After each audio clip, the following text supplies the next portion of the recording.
Hello दोस्तों, कैसे हैं आप? आई होप आप सभी अच्छे होंगे। मैं पीसी आप सभी का स्वागत करता हूं टेक चौपाल पे। तो आप सभी को सबसे पहले नई साल की हार्दिक शुभकामनाएं। नए साल में आपके घर में सुख शांति और खुशहाली आए, इसी कामना के साथ शुरुआत करता हूं एक और नए वीडियो की।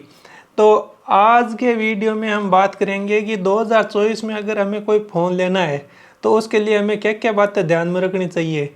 हम बाज़ार में जाते हैं तो ढेरों सारे फ़ोन हैं और हम उस फ़ोनों को देखते देखते देखते देखते अपने प्राइस है, जो बजट है, उसको हम कहीं ज़्यादा ले जाते हैं। लेना 20,000 का फ़ोन होता है और देखते देखते हम 30,000 का 35,000 का भी फ़ोन ले लेते हैं। तो हम कैसे सेलेक्ट करेंगे हमारी क्या रिक्वायरमेंट है और कैसे हम एक बढ़िया फ़ोन है उसको लें। तो एक फ़ोन लेने के लिए मिनिमम क्या क्या रिक्वायरमेंट होती हैं उनके बारे में हम बात करेंगे। और आप अगर ये पूरा वीडियो देखते हैं तो आप भी एक नया फ़ोन लेने की सोच रहे हैं तो आप एक बेस्ट फ़ोन के ऊपर होंगे, ये मेरी गारंटी है। तो शुरू करते हैं इस वीडियो को।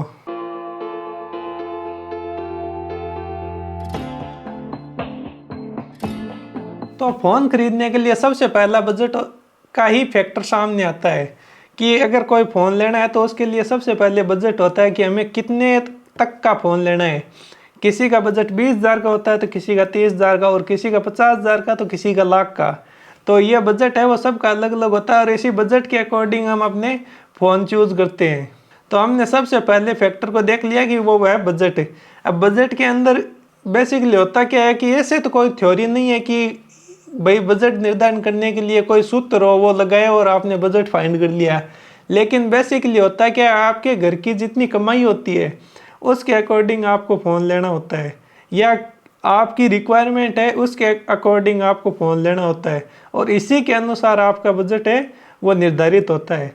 मान लो कोई व्यक्ति है वो 50,000 रुपये कमा रहा है तो उसके अकॉर्डिंग उसका बजट 20 से 30,000 का होगा।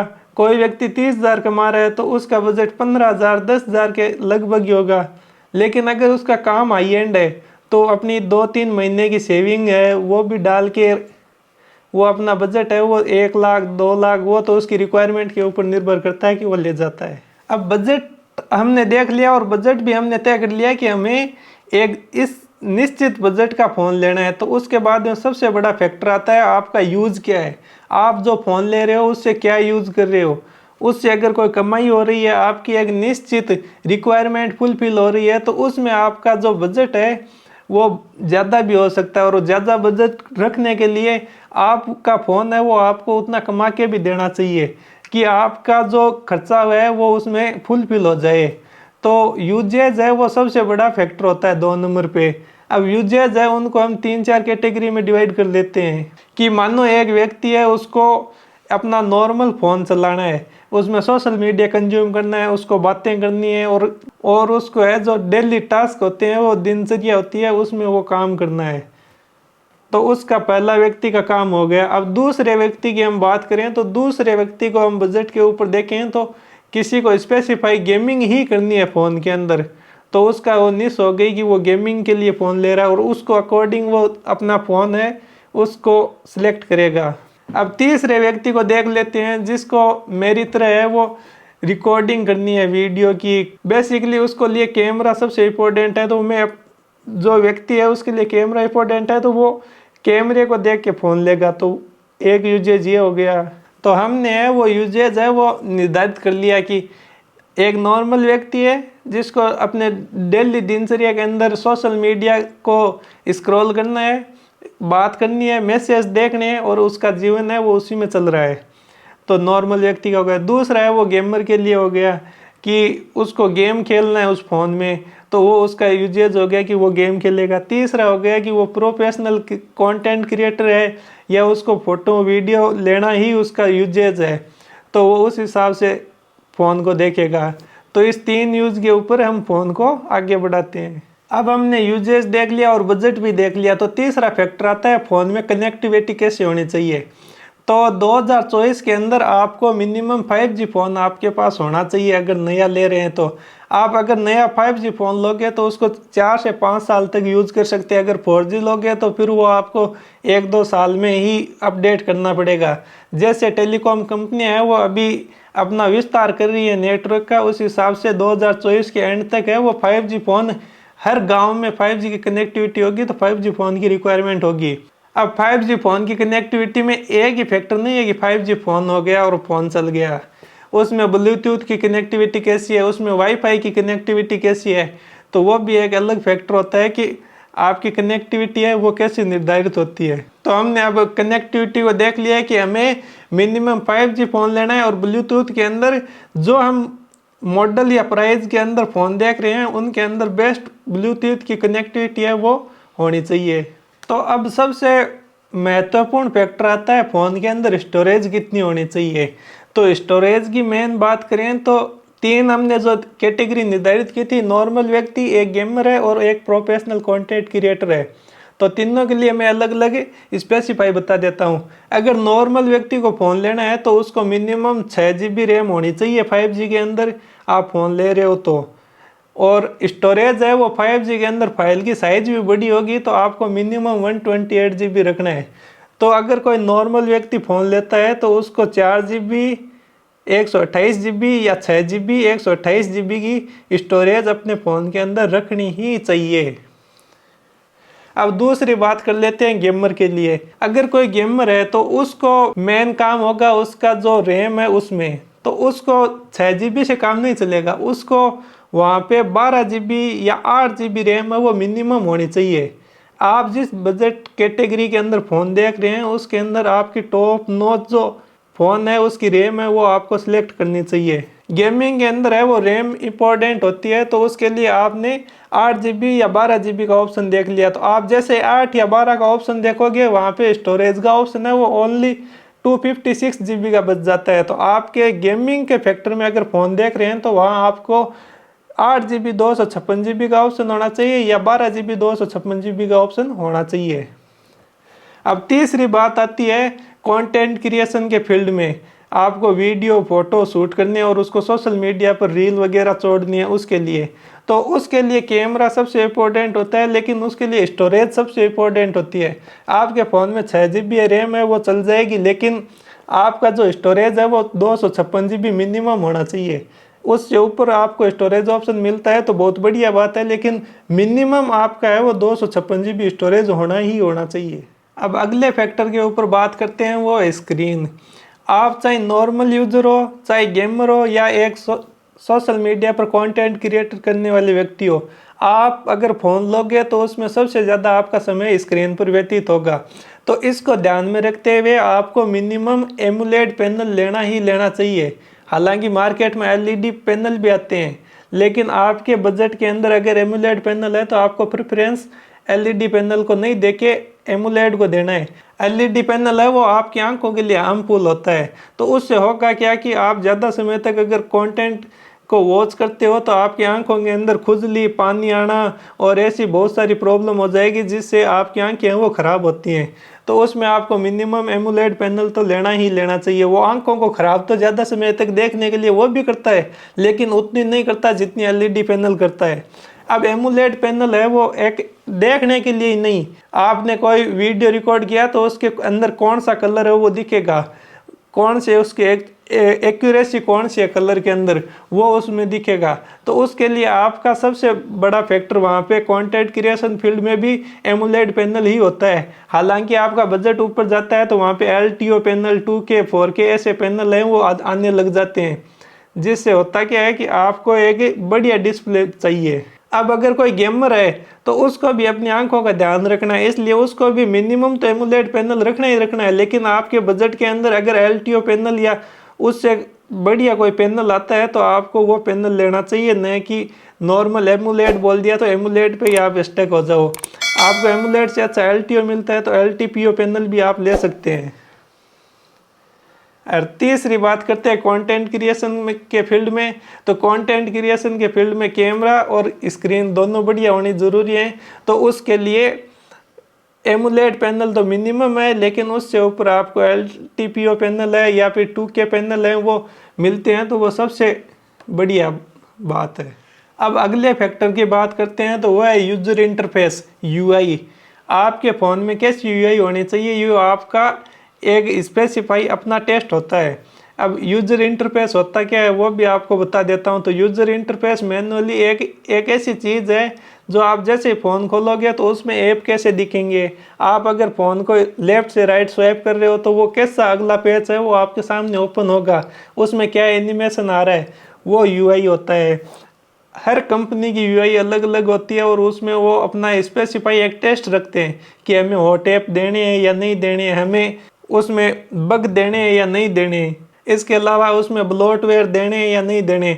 ऐसे अलग अलग कंपनी का अपना एएमओयू होता है कि उसको किस तरह का यूआई रखना है।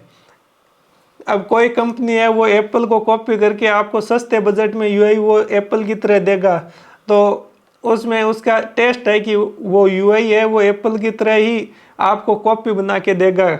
अब इसमें आपका अलग अलग टेस्ट हो जाता है कि हमें कौन सी यूआई पसंद आती है। बेसिकली मेरी बात करूं तो मुझे या तो क्लीन यूआई या वन यूआई जो सैमसंग की तरफ से आती है या फिर मोटोरोला की तरफ से आती है वो यूआई पसंद आती है। अब इसमें आपका टेस्ट अलग अलग हो सकता है कि आपको हॉट ऐप पसंद है या नहीं है। उसमें प्री इंस्टॉल जो ऐप आती हैं वो अनर्गल की जो ऐप पे हैं वो भी उसमें डाल देते हैं। तो ये आपका टेस्ट है कि आपको कौन सी यूआई पसंद आनी चाहिए। उसमें कोई वैसे अलग से कोई गणित नहीं है कि वो यूआई आपके लिए बेस्ट है या नहीं है, लेकिन एक क्लीन यूआई है वो आपको एक बेहतरीन वॉच क्वालिटी और एक्सपीरियंस देगी। आपका फ़ोन है वो चाहे 50,000 का भले ही हो, लेकिन उसमें हॉट ऐप, हॉट गेम्स और प्री इंस्टॉल ऐप, बग, ये सब होने से आपका जो फ्लैगशिप फ़ोन है वो भी एक नॉर्मल फ़ोन की तरह कचरा फ़ोन भी लग सकता है। बेसिकली यूआई है वो आपके फ़ोन को प्रीमियम दिखाना है या एक लो बजट का फ़ोन दिखाना है, वो निर्धारण यूआई ही करता है। आप भले ही 1 लाख रुपए दे दो, लेकिन आपकी यूआई के अंदर अगर प्री इंस्टॉल ऐप हैं, बग हैं, अदर सारी बहुत सारी परेशानियां हैं, तो आपका वो फ़ोन है वो प्रीमियम किसी हद में नहीं लगेगा। वो एक आपको नॉर्मल 20-30 हज़ार का फ़ोन है वो ही लगेगा। तो यूआई का फैक्टर है वो आपके फ़ोन खरीदने के अंदर सबसे अहम रोल प्ले करता है। आप हमारे वीडियो तो देख रहे हैं लेकिन उनको सब्सक्राइब नहीं कर रहे हैं, तो आप हमारे चैनल को सब्सक्राइब करें। आपका एक एक सब्सक्राइबर हमें मोटिवेट करता है और अच्छे वीडियो बनाने के लिए। आपका 2 मिनट का समय लगेगा, आप हमारे वीडियो को लाइक करें, चैनल को सब्सक्राइब करें। चैनल सब्सक्राइब करने पे हमें बहुत ज़्यादा मोटिवेट मिलता है और हमारी कैटेगरी भी यूट्यूब पे ऊपर जाती है। आप फ़ोन खरीदने के अंदर हम अगले फैक्टर की बात करें तो वो है बैटरी। अब बैटरी है वो आपके फ़ोन के अंदर सबसे अहम रोल प्ले करती है। साथ ही साथ बैटरी के साथ में आपका चार्जर का क्या पावर है, कितना जल्दी आपका फ़ोन चार्ज होता है, वो भी आपको इसमें ध्यान में रखना है। तो मिनिमम आपके फ़ोन में 5000 mAh की बैटरी है वो स्टैंडर्ड होना चाहिए। आप कोई भी फ़ोन ले रहे हो उसमें 5000 mAh की बैटरी होनी ही होनी चाहिए। ये नहीं कि आपको मैंने बोल दिया 5000 mAh ही होनी चाहिए तो इसका अर्थ ये नहीं है कि 6000 mAh है तो आप लो नहीं। आपकी बैटरी जितनी ज़्यादा पावरफुल होगी फ़ोन आपका उतने ज़्यादा समय के लिए चलेगा। ये बात कुछ जगह गलत भी साबित हो जाती है। जहाँ हम अगर बात करें एक फ्लैगशिप फ़ोन में जहाँ पे 5000 mAh से बैटरी के ऊपर कोई स्टैंडर्ड ही नहीं है। और सबसे पहले आपको उदाहरण लेके मैं सैमसंग का ही बता देता हूँ। सैमसंग के जो 20-30 हज़ार के लगभग के फ़ोन हैं उसमें सभी में 6000 mAh की बैटरी मिलती है और इनका जो फ्लैगशिप फ़ोन है उसमें 5000 mAh की ये बैटरी देते हैं, लेकिन इनका जो फ़ोन रनिंग टाइम है वो 20-30 हज़ार वाले फ़ोन से ज़्यादा उनकी जो फ्लैगशिप फ़ोन है उसकी बैटरी चल जाती है। तो बैटरी है वो कंज्यूम कैसे हो रही है वो प्रोसेसर पर निर्धारित करती है। तो आगे हम इस प्रोसेसर के बारे में बात करेंगे, लेकिन बेसिकली आपके फ़ोन में होना क्या चाहिए कि 5000 mAh की बैटरी है वो स्टैंडर्ड होना चाहिए। आप कोई भी फ़ोन देख रहे हो उसमें 5000 mAh की बैटरी होनी ही होनी चाहिए, नहीं आपका फ़ोन है वो बेसिकली टास्क में एक दिन भी नहीं चल पाएगा और आपको फ़ोन को बार बार चार्ज करना पड़ेगा। अब बैटरी स्टैंडर्ड की हमने बात कर ली कि 5000 mAh होने चाहिए। अब बैटरी के साथ में बैटरी कितनी चलेगी ये उसके प्रोसेसर पे भी निर्भर करती है। तो हम बात करते हैं प्रोसेसर की। अब बैटरी के बाद में अगला फैक्टर आता है वो प्रोसेसर का आता है। आपकी बैटरी कितनी चलेगी ये भी आपके प्रोसेसर पर निर्भर करता है। आपका फ़ोन लैग करेगा या नहीं करेगा ये भी आपके प्रोसेसर पर निर्भर करता है। तो आप जब भी फ़ोन खरीदते हैं जोन से भी बजट में खरीदते हैं उसमें जो बेस्ट प्रोसेसर आ रहा है उसको आप सिलेक्ट करें। एक बार के लिए आपका कैमरा है वो भले ही 108 मेगापिक्सल का न हो, लेकिन आपका अगर प्रोसेसर अच्छा है तो वहाँ पे 64 मेगापिक्सल का कैमरा है वो भी एक अच्छी फ़ोटो दे देगा। तो आपको बेसिकली इसमें ध्यान रखना है कि आपका प्रोसेसर है वो अच्छा होना चाहिए। फ़ोन का दिल होता है प्रोसेसर। अगर किसी व्यक्ति का हार्ट ही वीक है तो वो कितनी ज़्यादा काम कर सकता है, उसी तरह उसका फ़ोन होता है। फ़ोन के अंदर प्रोसेसर है वो उसका दिल होता है, और वो प्रोसेसर अगर अच्छा नहीं है तो आपका फ़ोन है वो कितने रुपए का क्यों ना हो, आपका वो फ़ोन है वो लैग करेगा, वो सही से आपको परफॉर्मेंस नहीं देगा, बैटरी को जल्दी ड्रेन करेगा। तो आपके फ़ोन में प्रोसेसर है वो सबसे बड़ा फैक्टर है, और उसमें आपको ध्यान रखना है कि आपके जो बजट आपने निर्धारित किया है, चाहे वो 15 से 30 हज़ार का हो या 50 हज़ार का हो या 1 लाख का, आपका वहाँ पे प्रोसेसर है वो A1 होना चाहिए। अब मैं आपको 4-5 उदाहरण दे के बात कर लेता हूँ। तो सबसे पहले हम बात करते हैं जो हाई एंड फ़ोन आते हैं, फ्लैगशिप फ़ोन आते हैं, उनके बारे में। तो हाई एंड फ़ोन के अंदर अभी जो 2024 के अंदर है वो स्नैपड्रैगन 8 Gen 3 प्रोसेसर है वो सबसे बढ़िया है। लेकिन अगर किसी फ़ोन में स्नैपड्रैगन नहीं है तो क्या वो लेना नहीं है? तो उसके लिए मैं बता दूं, मीडियाटेक के अंदर 92000 प्रोसेसर है वो बढ़िया है। इसी तरह अब हमने एंड्रॉयड वर्ड की तो बात कर ली, लेकिन हम जैसे iOS में जाते हैं तो उसमें तो आईफोन 15 प्रो 15 प्रो मैक्स अगर आप लेते हैं तो उसका बजट है वो लगभग 1,25,000 से 1,50,000 चला जाएगा।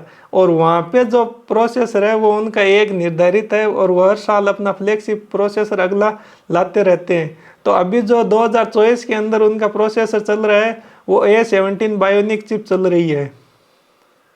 वैसे अगर एंड्रॉयड के अंदर बात करें तो स्नैपड्रैगन 8 Gen 3 प्रोसेसर चल रहा है। अगर आप 1 लाख या 1 लाख से ऊपर का फ़ोन लेना चाहते हो तो एंड्रॉयड में आपको स्नैपड्रैगन 8 Gen 3 मिलेगा। इसी तरह हम अगर बात करें इन्हीं प्रोसेसर की 50,000 के लगभग के फ़ोन को, तो ये मिड रेंज का फ्लैगशिप फ़ोन होते हैं।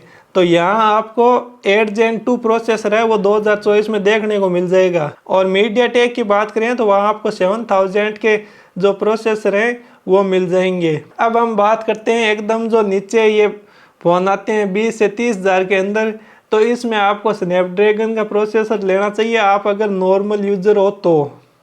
अगर आप गेमर हो तो वहाँ पे आपको मीडियाटेक लेना चाहिए। और आप अगर अच्छी फ़ोटो वीडियो रिकॉर्ड करना चाहते हो 20,000 30,000 के आसपास, तो वहाँ आपको प्रोसेस तो दोनों में से कोई सा भी ले सकते हो, लेकिन आपके लिए मैंने पहले ही बता चुका हूँ कि आपके लिए कैमरा इंपॉर्टेंट है। अब बैटरी के बाद में अगला फैक्टर आता है वो प्रोसेसर का आता है। आपकी बैटरी कितनी चलेगी ये भी आपके प्रोसेसर पर निर्भर करता है। आपका फ़ोन लैग करेगा या नहीं करेगा ये भी आपके प्रोसेसर पर निर्भर करता है। तो आप जब भी फ़ोन खरीदते हैं, जोन से भी बजट में खरीदते हैं, उसमें जो बेस्ट प्रोसेसर आ रहा है उसको आप सिलेक्ट करें। एक बार के लिए आपका कैमरा है वो भले ही 108 मेगापिक्सल का न हो, लेकिन आपका अगर प्रोसेसर अच्छा है तो वहाँ पे 64 मेगापिक्सल का कैमरा है वो भी एक अच्छी फ़ोटो दे देगा।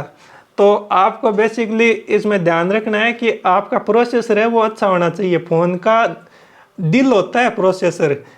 अब अगर आप व्यक्ति के अंदर दिल ही अच्छा नहीं है, उसका वीक हार्ट, अगर किसी व्यक्ति का हार्ट ही वीक है तो वो कितनी ज़्यादा काम कर सकता है, उसी तरह उसका फ़ोन होता है। फ़ोन के अंदर प्रोसेसर है वो उसका दिल होता है, और वो प्रोसेसर अगर अच्छा नहीं है तो आपका फ़ोन है वो कितने रुपए का क्यों ना हो, आपका वो फ़ोन है वो लैग करेगा, वो सही से आपको परफॉर्मेंस नहीं देगा, बैटरी को जल्दी ड्रेन करेगा।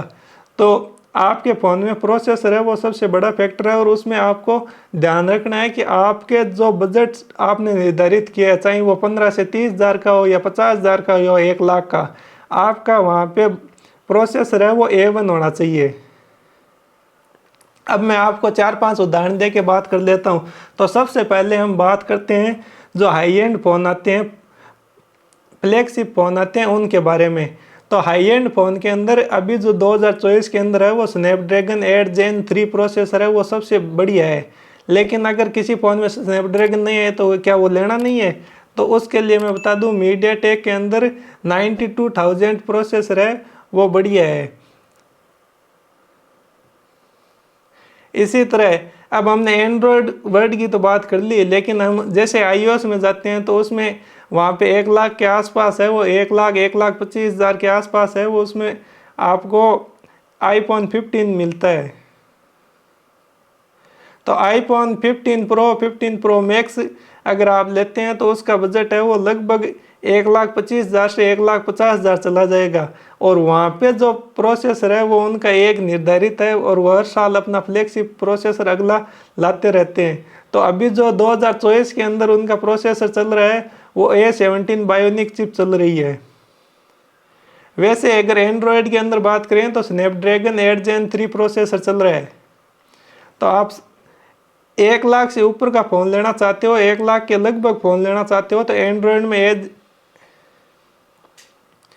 अगर आप 1,00,000 या 1,00,000 से ऊपर का फ़ोन लेना चाहते हो तो एंड्रॉयड में आपको स्नैपड्रैगन 8 Gen 3 मिलेगा।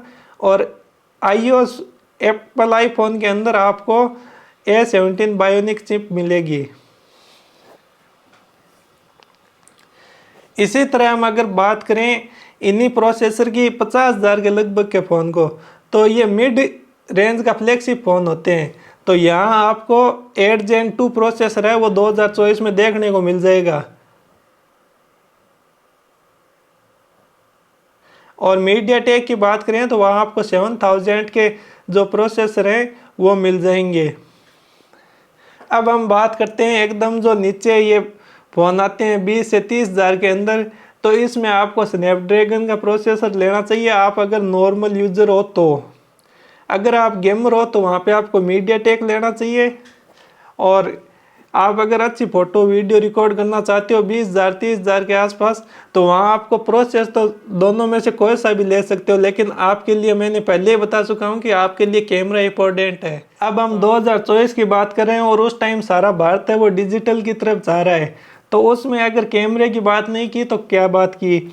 तो सबसे पहले हम कैमरे के अंदर बात करें तो आपके कैमरे के अंदर अकेला कैमरा ही नहीं काम करता, उसके अंदर आपका प्रोसेसर है वो भी काम करता है। उसके अंदर कैमरे में कौन सा सेंसर लगा है वो भी काम करता है। अगर मैं बताऊं आप 20 से 30,000 के लगभग फ़ोन लेना चाहते हो तो उसमें आपको कैमरा है, उसमें आपको कैमरे फ़ोन के लिए जो कंपनी स्पेसिफाई है उसके फ़ोन पे जाना चाहिए। जैसे कि बात करूं कि आपका अगर 18 से 20,000 का फ़ोन है और आपका कैमरा रिक्वायरमेंट है बेसिकली, तो उसमें आप 18 से 20,000 के बजट के अंदर आप वीवो पे जाइए। वीवो से बेहतरीन कैमरा है वो दूसरी कंपनी नहीं दे सकती, चाहे भले ही वो उसकी पेरेंट कंपनी या उसकी जो पार्टनर कंपनी IQ ही क्यों ना हो। तो आपको कैमरा डिपार्टमेंट चाहिए अच्छा, तो उसके लिए आपको वीवो की तरफ जाना चाहिए। वीवो का अगर 20,000 का फ़ोन है वो सैमसंग के 35,000 के फ़ोन को भी मात दे सकता है कैमरे के अंदर। आप स्पेसिफाई कैमरे के नंबर पे मत जाइए कि कौन सी कंपनी अपने फ़ोन के अंदर 5 कैमरा दे रही है, कौन सी 3 दे रही है, कौन सा 2 दे रही है। तो आप नंबर्स ऑफ कैमरा पे नहीं जाइए, कैमरे की क्वालिटी पे जाइए। अब बहुत सी कंपनियां हैं वो 2-2 मेगापिक्सल के ऐसे बेकार से कैमरे लगा के अपने फ़ोन में कैमरे की क्वांटिटी बढ़ा लेती है, क्वालिटी नहीं बढ़ाती। अब बहुत सी कंपनियां हैं वो अपने फ़ोन के अंदर क्वालिटी पे ध्यान देती है, क्वांटिटी पे नहीं। वो अपने फ़ोन में अगर 2 कैमरा देंगी तो भी बहुत शानदार फोटो का आपका नतीजा होगा। इसका अगर उदाहरण दूँ तो अभी नथिंग फ़ोन है वो अपने फ़ोन में 2 ही कैमरा दे रहा है बैक में, लेकिन उनके जो कैमरे हैं वो उसी रेंज के अंदर फ़ोन आते हैं, उनके 4 कैमरों से अच्छे हैं। तो कैमरे के अंदर आपको क्या करना है, नंबर्स ऑफ कैमरा पे नहीं जाना है, कैमरे की क्वालिटी क्या है, उसकी गुणवत्ता क्या है, उस पर आपको ध्यान देना है और एक अच्छा कैमरा फ़ोन है वो सिलेक्ट करना है। अगर आप ज़्यादा बातें करते हैं फ़ोन पे तो आपके लिए जो अभी वाला फैक्टर है वो सबसे अच्छा और सबसे ज़्यादा काम का है और इसको आपको ध्यान में रखते हुए फ़ोन खरीदना चाहिए। आपकी अगर फ़ोन पर बातें लंबी होती हैं, चाहे वो बिजनेस से जुड़ी हो या परिवार से जुड़ी हुई, अगर आप फ़ोन से लंबे समय तक बात करते हैं तो आपके लिए सार वैल्यू बहुत ही इंपॉर्टेंट होनी चाहिए। और वो कैसे चेक करते हैं, तो उसके लिए एक कोड है *H06H। जैसे आप लगाओगे तो आपके फ़ोन के अंदर IMI नंबर आ जाएगा, लेकिन उसी की जगह *H07H लगाओगे तो आपके फ़ोन में है वो सार वैल्यू का फैक्टर आ जाएगा। अब बेसिकली सार वैल्यू होता क्या है कि आपके फ़ोन है वो, तो बेसिकली सार वैल्यू क्या है वो मैं बताता हूँ। तो सार वैल्यू है वो आपका फ़ोन है वो टावर के साथ कनेक्ट होने के लिए कुछ रेडिएशन है वो इधर से उधर करता है और उस रेडिएशन का कितनी वैल्यू है वो सार वैल्यू होती है। गवर्नमेंट ने 1.6 सार वैल्यू है वो निर्धारित कर सकती है। इसका मतलब है कि 1.6 सार वैल्यू के साथ जो फ़ोन आता है वो पास होता है गवर्नमेंट की लैब में। अब जितनी भी स्मार्टफोन कंपनियां हैं वो सार वैल्यू को 1.6 से नीचे रखेगी अपने फ़ोन को भारत में बेचने के लिए, लेकिन ये ज़रूरी नहीं है कि 1.6 है वो एक आपके लिए सेफ है। बाज़ार में फ़ोन आते हैं उसमें 1.5 भी आता है, 1.3 भी आता है और 0.5 भी आता है। तो बेसिकली 0.5 सार वैल्यू के साथ जो फ़ोन है वो ज़्यादा सेफ है आपके लिए, आप लंबे समय तक बातें करते हैं तो। इसके अलावा उसका ज़्यादा कोई फैक्टर नहीं है, आप उसको ज़्यादा यूज़ का भी नहीं है। वीडियो के अंदर हम लास्ट फैक्टर की बात करते हैं, वो है स्पीकर का। अब बेसिकली जितनी भी कंपनी है वो स्पीकर है वो A1 देती है अपने बजट के अंदर। आप 20,000 के हिसाब से देखोगे तो उसमें आपको 20,000 के हिसाब से अच्छा स्पीकर मिलेगा, और अगर आप उसी के 1 लाख के आसपास देखोगे तो 1 लाख के हिसाब से उस फ़ोन में बढ़िया स्पीकर मिलेगा। लेकिन आप जो बजट निर्धारित किया है उसमें जो 5-4 फ़ोन आते हैं उसके अंदर आप अगर देखते हो कि स्पीकर है वो कैसी क्वालिटी का है, तो 5-4 आपके फ़ोन हैं तो आपके बजट में जो 4-5 फ़ोन आते हैं उसमें आप देखो कि स्पीकर सबसे बढ़िया किन के हैं। और ये सारे फैक्टर हैं वो आप फ़ोन खरीदने के बाद में मत देखना, ये देखना है वो आपको फ़ोन खरीदने से पहले देखना है। तो इसके लिए आप यूट्यूब के ऊपर अपने बेसिक जो फ़ोन के माइंड बना रहे हो, जो 4-5 फ़ोन देख रहे हो उनके रिव्यू देखिए, और एक रिव्यू कभी मत देखिए। हो सकता है आप जो रिव्यू देख रहे हो वो कहीं पेड हो, कंपनी ने उसको पैसे दे रखे हो, तो वो यूट्यूबर है वो बेसिकली उसके बारे में अच्छा ही करेगा, बुराई नहीं करेगा। लेकिन आप जैसे 4-5 वीडियो उस फ़ोन के बारे में देखेंगे अलग अलग यूट्यूबर के, तो उससे आपको होगा क्या कि पता चल जाएगा कि ये फ़ोन बढ़िया है या घटिया है। आपने जैसे मानो 3 वीडियो देखे एक फ़ोन के, उसमें अगर तीनों व्यक्ति इसको फ़ोन को बढ़िया बता रहे हैं तो वो फ़ोन बढ़िया है। अगर उसमें 2 व्यक्ति ही खराब बता रहे हैं तो मानो वो फ़ोन खराब है। आपका जो एक व्यक्ति है या उसको कंपनी है वो पैसा देती है उसको अच्छा ही बोलने के लिए। तो आपको फ़ोन के रिव्यू यूट्यूब पे या कोई अदर सोशल मीडिया प्लेटफॉर्म पे देखने हैं तो आपको सबसे बड़ा सजेशन यही है कि आप एक यूट्यूबर का फ़ोन का रिव्यू देखिए और उसको बाई मत करो, उसको 2-3 यूट्यूबर के साथ मैच करो और बेसिकली क्या रिजल्ट आप निकाल पा रहे हो उसके अनुसार आप फ़ोन है वो खरीदो। अब अगर फ़ोन ले रहे हो और उसको 4-5 साल के लिए रख रहे हो तो फ़ोन में हर साल कुछ ना नया नया होना चाहिए। इसके लिए कंपनियां उसको सॉफ्टवेयर अपडेट प्रदान करती हैं। तो बेसिकली हम इस वीडियो में आपको सॉफ्टवेयर अपडेट के बारे में बता देते हैं।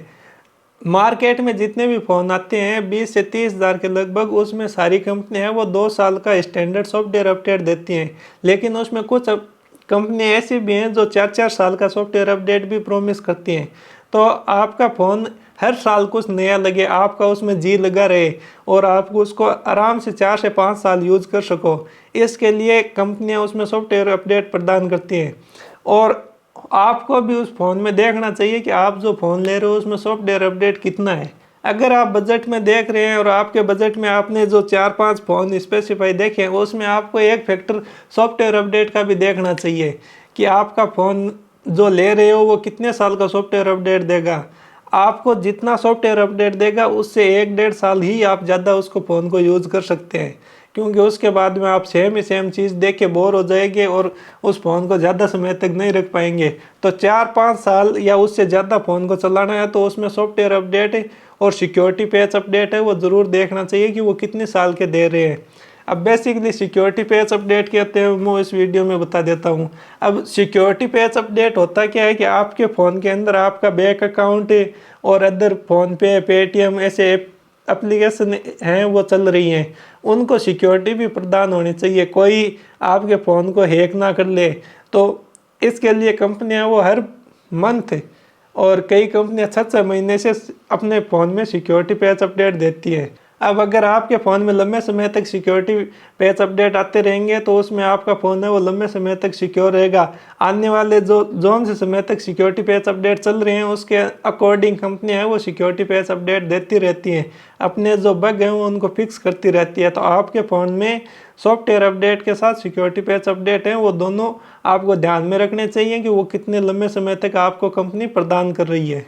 तो मैंने आपको जितनी भी डिटेल बताई, जितने भी फैक्टर बताए उसको ध्यान में रखते हुए अब आप एक अच्छे फ़ोन को ख़रीदने में समर्थ होंगे। तो आप भी मेरे इस वीडियो को दोबारा दोहरा सकते हैं। इसके साथ साथ एक आप कॉपी और पेन लेके बैठेंगे तो आप एक अच्छा फ़ोन भी ढूंढ लोगे। अगर आपको ये वीडियो यूज़फुल लगा है तो आप इस वीडियो को लाइक करें, शेयर करें, कमेंट ज़रूर करें आपको ये वीडियो कैसे लगा है। अगर आपको कोई इसके बारे में क्वेरी भी है, आपका और कोई क्वेश्चन भी है जो मेरे इस वीडियो में कवर नहीं हुआ है, आप उसको वहाँ पूछ सकते हैं, मैं आपको वहाँ जवाब दूंगा। तो वीडियो को सब्सक्राइब ज़रूर करें। मिलेंगे किसी और वीडियो में, तब तक के लिए जय हिंद।